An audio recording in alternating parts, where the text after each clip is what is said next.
All right, Ron DeSantis' presidential campaign has descended into chaos. No two ways about it. This week, the Florida governor removed his campaign manager, marking the third major reshuffling of operations since he announced his run just, wait for it, 3 months ago. And this latest shakeup, which comes on the heels of shrinking poll numbers and massive staff layoffs, isn't quelling supporters' concerns.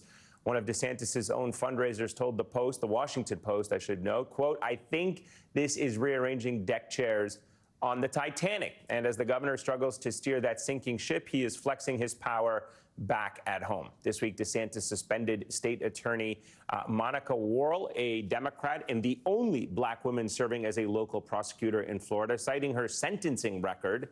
It marks the second time DeSantis has used his authority as governor to take such action.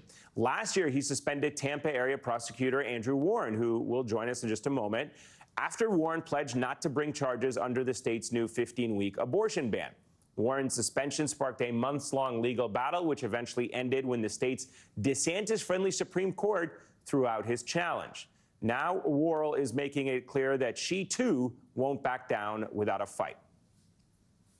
I am your duly elected state attorney for the 9th Judicial Circuit, and nothing done by a weak dictator can change that. But under this tyranny, elected officials can be removed simply for political purposes and by a whim of the governor. And no matter how you feel about me, you should not be okay with that. We have the perfect guest for this conversation here to discuss this, Nikki, chair of the Florida Democratic Party, and the man I just mentioned, Andrew Warren, the duly elected Hillsborough County State Attorney. It's great to have both of you with us. Nikki, I'd like to start with you. Welcome back on the show.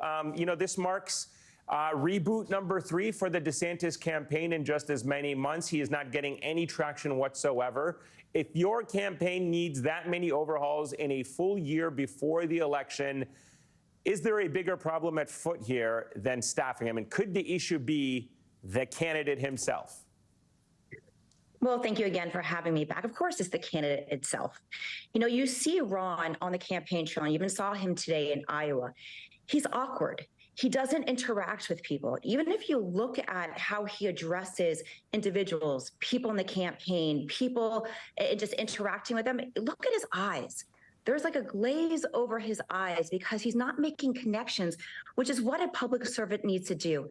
They need to instill faith and confidence in that you're going to take care of them.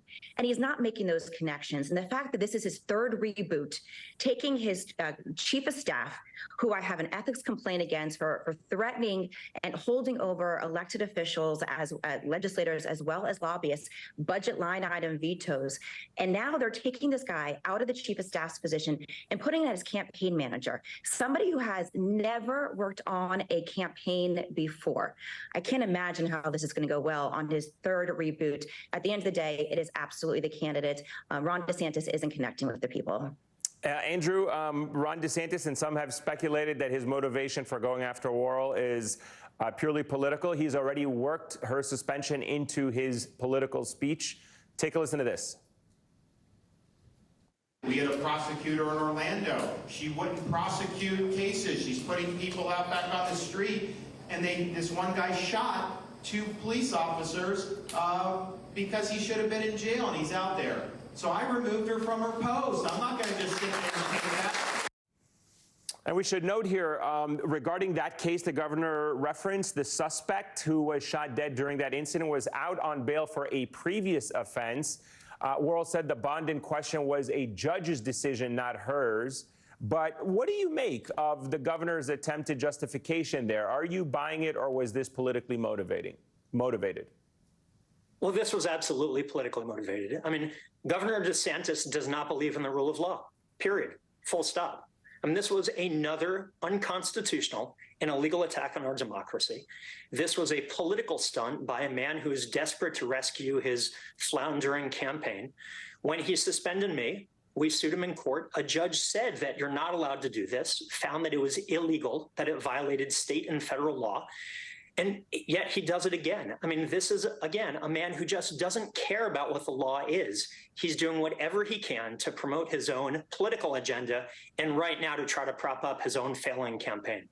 Given how bad he is doing on a national level, Nikki, do you think Worrell's suspension and DeSantis' floundering presidential campaign could be connected? I mean, is this his attempt at a distraction? Do you think Florida voters were duped to vote for Ron DeSantis, given how tyrannical it seems he is? Of course they were duped. You know, he didn't campaign on any of this. And he came in 2023, had the most aggressive legislative agenda that we have ever seen here in the state of Florida. A 6-week abortion ban, a permitless and trainless carry, going after our LGBTQ plus community, making it harder for people to vote again. And the list goes on and on and on. So we're seeing that right now. He has dropped in the polls in Florida. He's dropped 19 points here in our state, is underwater. In fact, if the election was held today, he would lose his reelect. So this is his attempt to come home. He hasn't been here in weeks. So he comes home for 24 hours and goes after Monique. And at the end of the day, this was politically charged, as Andrew just said. She is the only state attorney in the state of Florida where there was public records requests long before that incident that he was even talking about earlier today. This is his attempt to try to get back into the narrative, being the tough guy again. And at the end of the day, the people of our state are not buying it. The people around the country are not buying it. Unfortunately, he is going to come back here into our state seeking revenge, and this evil tyrant that we have here. I feel bad for the people of our state, which is why Florida Democrats are working around the clock to take back our state, because this is extremism that has backfired and has significant consequences on the people that are living here in our state. We are the highest inflation in the country, a property insurance market that is crumbling, and an economic disaster here in our state. And of course, kids are back at school, and we are the highest teacher shortage in the nation. He has created a dumpster fire here for our state. And unfortunately, we're going to have to be living with these repercussions for a very long time. Andrew, DeSantis has been labeled a dictator. Florida is, as we heard earlier, suffering from his tyranny.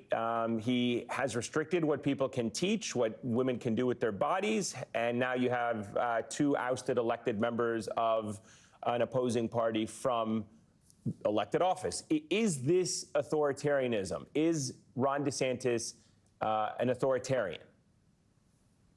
He's certainly pretending to be one. I mean, look at his resume, right? He's championed and passed a lot of laws that have been thrown out by the courts as unconstitutional for violating the very rights that he's supposed to protect. He's gone after businesses that he disagrees with, from Disney and the Tampa Bay Rays, because they just spoke out in opposition to his policies. He's gone after teachers. He doesn't like people teaching history accurately. He's attacked the LGBTQ plus community. He's gone after elected officials because of political reasons and for publicity reasons. And by the way, that's not my opinion. That is a fact. That's what a federal judge found in our case, that the governor had targeted me for political reasons and for publicity. So he's doing this all to try to pretend to be this wannabe authoritarian. The reality is that right now, voters have more choices than a Long John Silver's menu, and they want a candidate who is going to present solutions and a vision to make our country better. And what Governor DeSantis is offering is this war on woke poetry and political stunts. It's not playing in Florida. It's not playing nationally. Speaking of war on the woke, certainly with poetry, Nikki, this week you've got one Florida school district announcing that their students will only be reading excerpts from William Shakespeare's plays rather than the full text due to the state's new laws that restrict classroom materials whose content can be deemed sexual. I got to ask you, how do you think voters will react to the fact that even William Shakespeare under Ron DeSantis's war on culture is not safe? The chaos that's happening in his campaign is the same type of chaos that's happening at home. That you have school boards that are changing their policies, whether they're going to be offering AP psychology, then they're not offering it, and then they're offering it again because they're scared. because they're scared to be removed from office. You know, I talked to school board members all across our state, and they're scared that they're going to be removed, like Andrew and Monique, for pushing forward on academics. And so there's this chilling effect that's happening in our schools, which is why teachers are leaving and are creating policies at the local level that are so insane that, in fact, there's one that will make a teacher have to get permission in order to call somebody by their nickname. So if I was still in school, I would have had to get permission from my teacher to call me Nikki. That is the state of affairs here in the state of Florida, not teaching Black history, not teaching the history of our nation. And of course, now is the latest of the AP psychology and Shakespeare. We are in some serious troubles here, but Ron is out there at the Iowa State Fair, I think putting a stick today in eggs. That is where his priority is, not coming home here and actually dealing with the issues. And the people of our state just wants government to work and wants their elected officials that they elected to stay in office and to represent them. We all know that those that are closest to home, their elected officials, are the ones that represent them the best. And unfortunately, he is made, and I'm going to go further. I know that Andrew is being diplomatic. He's still in some lawsuits. He is a dictator. I called that in March of 2020. He's tried to do everything in the last 3 years to consolidate power, to put fear into the people of our state, and it is backfiring. Nikki Fried, Andrew Warren, thank you to the both of you for joining us on this important conversation. There's